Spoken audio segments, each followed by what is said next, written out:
Well, hello and welcome to Friends Talk Money. We were having an interesting discussion, the three of us, about our next podcast. And here we are, starting a new year. It's astounding. I don't know, this year has flown by so dramatically, faster than ever. Maybe it's happening to all of us. So we thought we would each come up with 3 tips to get started in the new year financially that could make your life better if you would actually just start thinking about doing these right at the beginning of the year. So each of us came up with 3 tips. I'm going to start first. Actually, what I think I'm going to do is give 1 and 2 because they're sort of tied together. And we'll go around and we think that if you do these 3 times 3, 9 things, that your financial life will be better in 2025. We hope it will be. Okay, so I'm going to start with this. Any minute now, you're going to be getting your year-end statements from your mutual fund companies for your IRA accounts.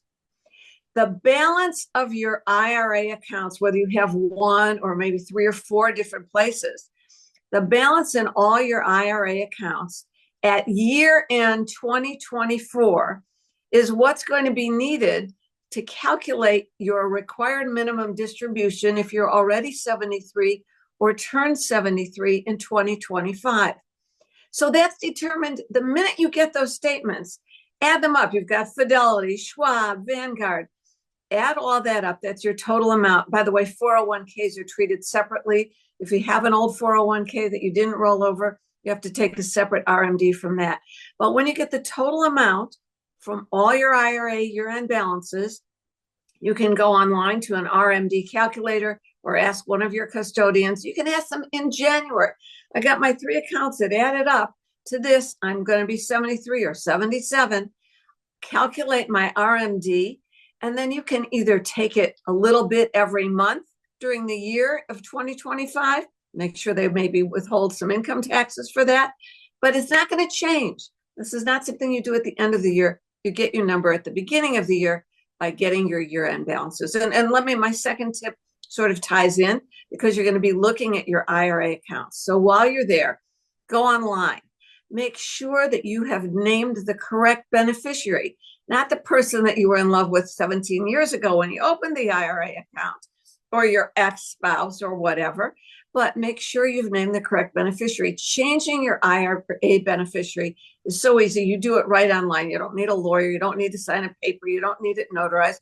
You just go into your online account, Fidelity, Schwab, wherever it is, and say, my beneficiary is.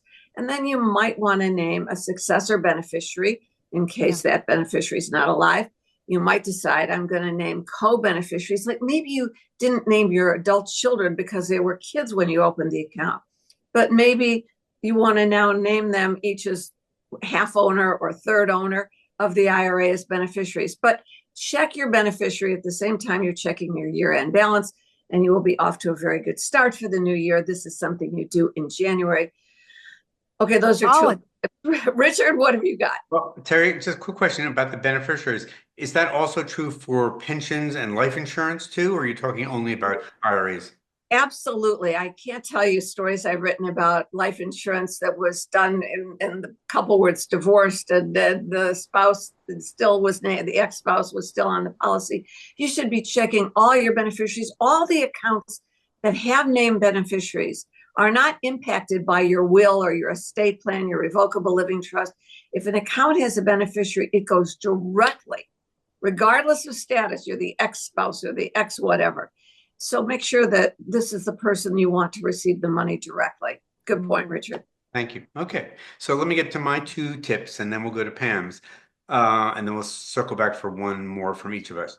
So my first one would be to give your retirement portfolio a once-over to see if it's invested now the way you want it to be. And the reason I say that is because you might have said to yourself at the beginning of 2024, okay, I want X% in stocks, X% in bonds, X% in money markets. And that was the way it was. And it was set correctly then. But then 2024 happened. And this year, the stock market has been on a tear through where we are now, up about 28% overall for the S&P 500. Some stocks even more. Tech stocks were really up a lot. So that might have put your portfolio a little out of kilter from where you wanted it to be. Bonds have only been up about 3%, so they probably haven't done as well as you were hoping they were going to do. So this is the time to say, all right, do I have the right percentage in stocks, bonds, and cash? And if I don't, what do I need to do to rearrange things so that I have my money where I want it to be? My second tip is I think this is a really good time to lock in a 4% bank CD, if you can find one, and you can find one if you spend a little time doing it. Now, we don't know what's going to happen to interest rates, but I feel like 4% guaranteed FDIC insured is a pretty good deal right now, and maybe most times. Now, you probably won't find that rate at your local bank because most banks aren't paying anything close to that. You can find it if you search online for the highest rate federally insured bank CDs around the country because they are paying around 4.3%, 4.2%, 4.3% for 1 year, 3 year, 5 year CDs. They're about the same for all those maturities if you get the highest rate CDs. It's also possible that if you're concerned about, you don't want to have an early withdrawal penalty in case you want to take the money out, because most CDs have a penalty. There are no penalty CDs. Their interest rate will be a little bit less than it would be otherwise, but you know that you won't pay a penalty if you want to take your money out. So that's what I would suggest to think about locking in a 4% CD or possibly a treasury. Terry, you want to talk about treasuries at all? Yeah, I call this chicken money, money you can't afford to lose. So you're not going to get rich in these kinds of investments. But the mantra of the chicken money investor is I'm not so concerned about the return on my money as I am about the return of my money. but hunting Okay. for the best CDs at a place like bankrate.com is really a good idea. The banks, if they don't have to pay you more, why would they? And a lot of people leave money sitting there at 2%. So you're right. I'm looking at treasuries today as we tape this. The Fed may cut again, so they might be a little lower. But 6-month T-bills are about 4.35%, 1 year, little 4.2%. So when you buy treasuries direct from the government at treasurydirect.gov, at the weekly auctions, you have an account there. That's as safe as you could possibly be. Go to terrysavage.com and there's an article right on the homepage. And How to you're buy you're treasury still good to always point out and remind people state tax free. But they're state tax free. So Yep. one other point I wanted to make, Richard, about CDs. If you have an IRA, a CD in your IRA, and you are over 73, the age at which you have to make required minimum distributions, most banks will not charge a penalty for you That's to break out. really important to So ask. if you could, and you'd only break it if you wanted to take money out. They don't Right. your RMD or not. Right. But the point is, once you're over, just double check with your bank. As you Mhm. say, I don't want to lock it up for 2 years and get a little over 4% because maybe next year I need it for my RMD. If it's in an IRA, probably they're not going to charge you a penalty. That's really good to know. Pam? Yeah, it's funny when we talk about interest rates. We complain when interest rates go up. We complain when interest rates go down. Depends when you're a It's a borrower. tough world we live in. Got to navigate it. All right, so I have my 3 tips. I'll give you my first 2, but I kind of divided these into number 1, something to mindfully set the course as we head into the new year to start off on the right foot. And the second is a practical tip. And then the third, my last one, is aspirational. So I'll just kind of dive into the first, set the course. Take a breath. Take a big breath. We've been through a lot. It's been a grueling and long and frankly fatiguing election cycle. Yeah. And now we're in a new administration. It means that we're going to have new tax and economic policies. And I can tell you that advisors in my network have been answering plenty of calls from concerned clients who want to know, what do the next 4 years mean to our investment plans? Will Trump tariffs on imported goods spark a whole new wave of inflation? What if ignoring politics is the wrong move this time? And nobody has the ability to read the tea leaves and get it right. Some pretty horrific events have happened. This is the thing to keep in mind. It's the perspective. And Terry talks about this a lot, and I'm going to just say the same thing in a different way. When you look at some of the horrific events that have really threatened this country's economy between the years 1926, go back to 1926 to 2023, look at what's happened. And yet the stock market has shown consistent growth. And that's rewarded those who invested and stayed invested. So my advice is that if politics of the day really are keeping you up at night, it really bothers you that much, then it's worth it to perhaps sit down, get a pair of fresh eyes from an expert you respect. Talk things through, be heard and listen to where you can find a comfortable place. That might mean you're sitting down with a fiduciary fee only advisor. It doesn't mean you have to hire the advisor on an ongoing basis, but you can sit down and get a deep dive evaluation of where you stand in this environment facing this new year and get that second opinion. And that can go a long way to really easing your frame of mind into this whole new year. My second tip is practical. Now, it's funny because Richard, Terry, and I didn't even talk about what we thought was going to be most important for this year going in to start the new year off on a strong foot. And yet, Richard and I both kind of fell on the same asset allocation message, which is the rebalancing.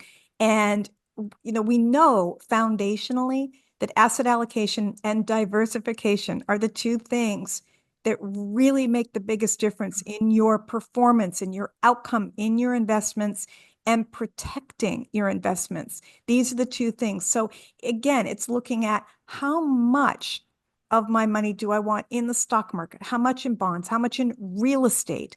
Do I want any in gold? Do I want any in crypto? How much in cash? And then, just taking the time to revisit how you're positioned. And then within that asset allocation strategy, you want to look at the diversification. So you want to say, how much in stocks?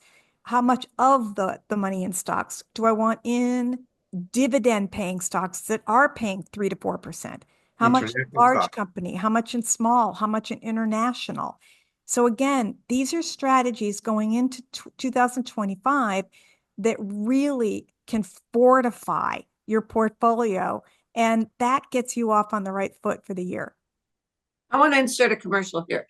Just so you, as usual, Pam, you put your finger, you and Richard, this whole issue of getting advice and perspective on that. And it's very difficult because it typically means you're throwing yourself at the mercy of someone who wants to get you to do something to make a commission. So log this as a commercial for Pam's company, wealthramp.com, which it doesn't make money off of you. It connects you with fee-only fiduciary financial advisors. You can talk to them. The first meeting is free. You can get an idea about how they approach things. But these are not people who make money by telling you to sell all that stuff and buy all this stuff that I tell you, because they're fee-only advisors. And the hardest part about getting perspective on asset allocation or that kind of a thing is, who do I trust? That's why we're all such close friends here. None of us, we are all fiduciaries. None of us makes money off of you. And so wealthramp.com is on my website at terrysavage.com is the place to start.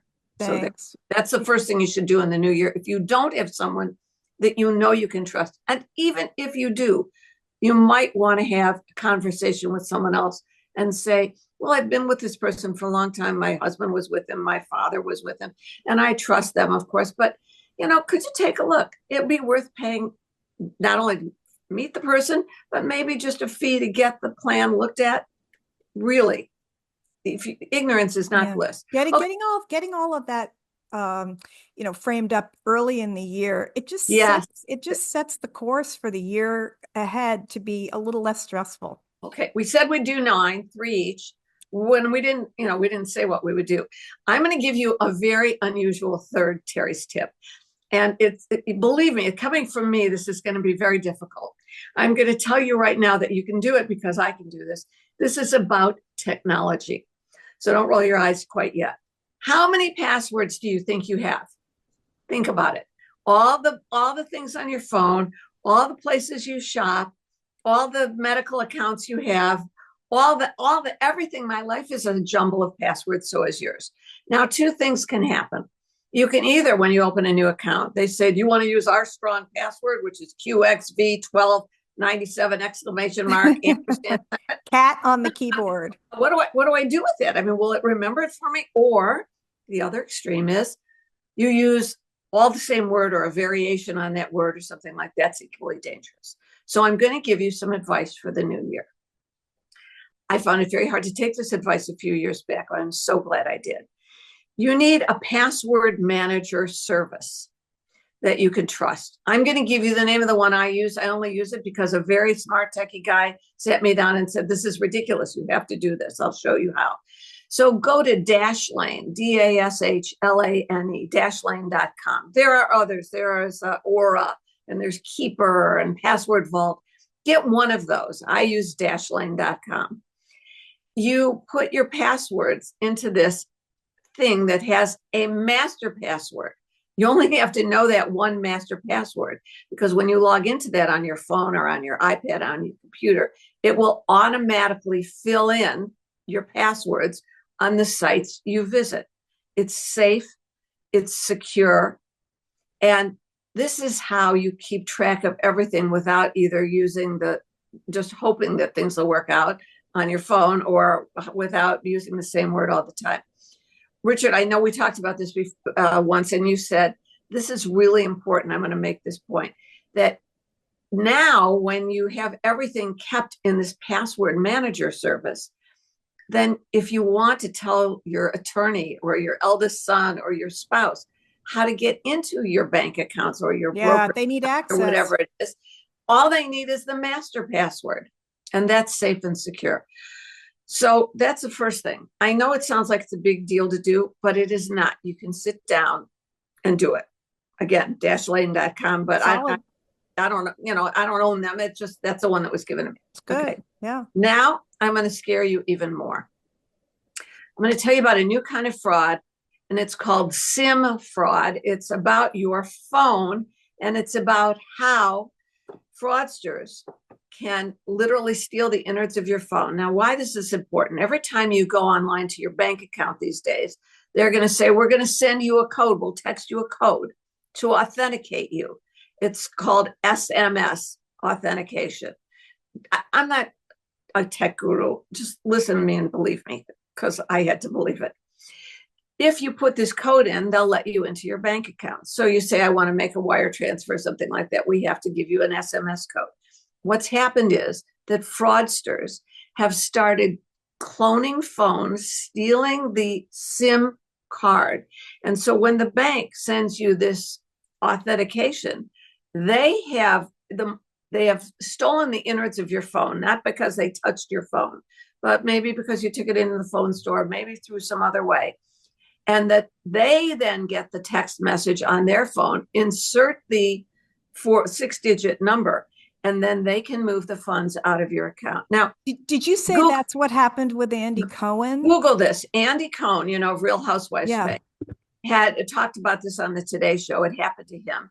I didn't disclose how much money, but a lot of money. Now, listen to this.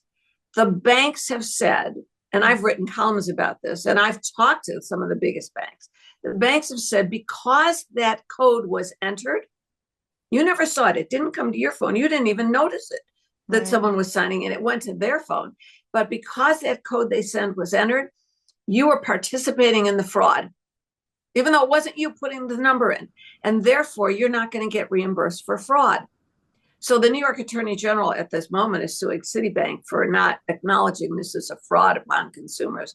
And I'm telling you, small fortunes have been transferred out. I know a young gal whose wedding account, this is how I first came upon this early. Oh my gosh. So how do you protect yourself, Terry? How do you protect yourself? Here's how you protect yourself. You have to, now listen carefully, just write this down. You have to password protect your SIM card. You can't see your SIM card. How do you do this?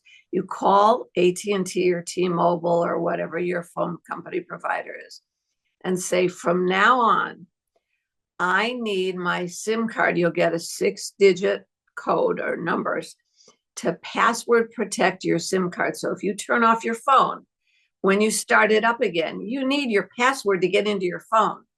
but you need a separate password to get to your SIM card. Okay, that's A really different important to number. know. Okay, we'll put that in the show Ask your notes. phone. Yeah, I'll put a Okay. link to my column that I Okay. wrote. But you need to Okay. ask your phone provider to password protect your SIM card. So Okay. technology for the new year: protect your passwords in Dashlane, protect your SIM in your phone, All right. talk in your phone provider. It's Important. scary, but you have to do that. It's not hard to do. Thank you. Okay. Okay, Richard, you're next. I am scared, but I am going to go through my last tip anyway. And that is to start preparing to file your 2024 tax return. That's scary. Yeah, that's also scary. I know April 15th is still a few months away, but this is a good time to start thinking about, do I have everything I need and what do I need to do to get what I need so that I can prepare my taxes? It's the time that if you pay estimated taxes or think you will this year because you don't have all of your income withheld for taxes, go to the IRS's tax withholding estimator free tool online, and it will help you see if you've got to pay estimated taxes, how much you should be putting in.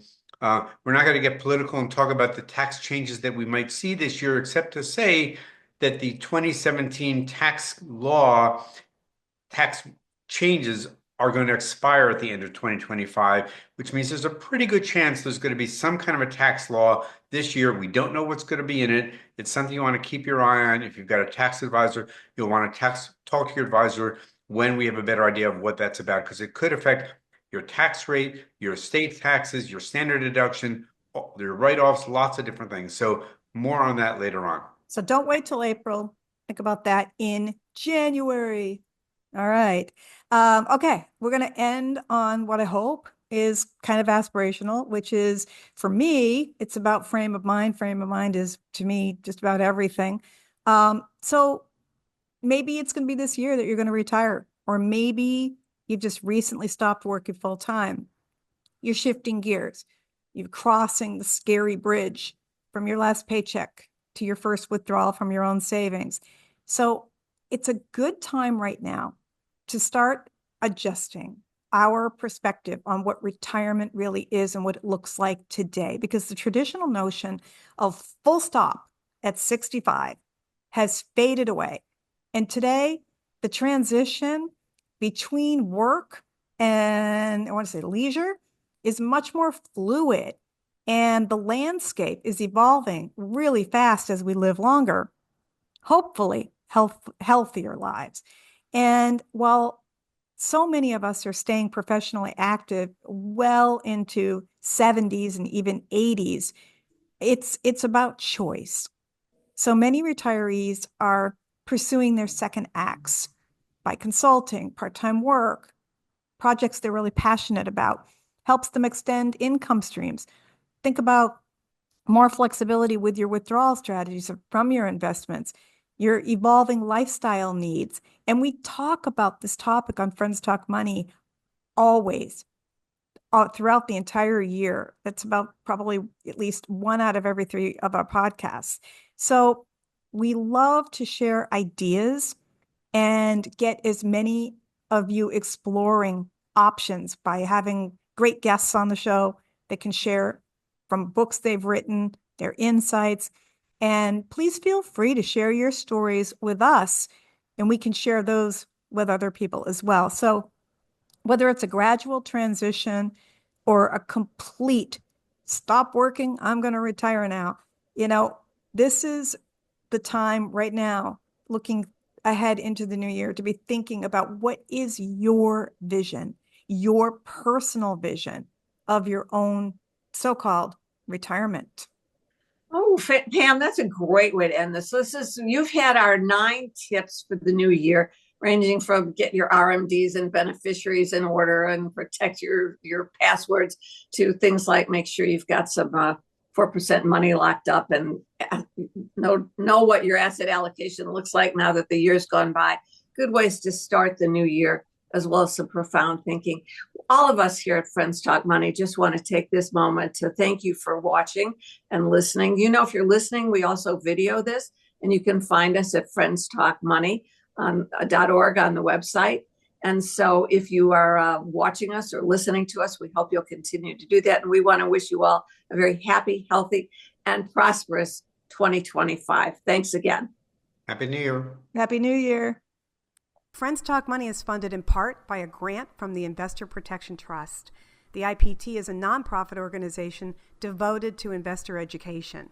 Since 1993, the IPT has worked with the states to provide the independent, objective investor education needed by all Americans to make informed investment decisions. Visit investorprotection.org. We also receive support from the North American Securities Administrators Association, known as NASA. It's the oldest international investor protection organization. NASA's members include state and provincial securities regulators from the U.S., Canada, and Mexico who serve on the front lines of investor protection. Recognizing that education and awareness are powerful tools in the fight against investment fraud, NASA is pleased to sponsor Friends Talk Money. Here are 3 important tips to help you protect your money from fraud. With investing, there are always risks, so be cautious of anybody telling you that a certain investment is guaranteed. You should also proceed with caution if somebody is promising very large investment returns. This is a common red flag for investment fraud. Last and most importantly, be sure you're working with a licensed or registered financial professional. You can check your advisor and make sure they're licensed by visiting brokercheck.finra.org. NASA is your partner in keeping you safe and helping you avoid investment frauds. Visit nasa.org and click on the Investor Education tab to learn more.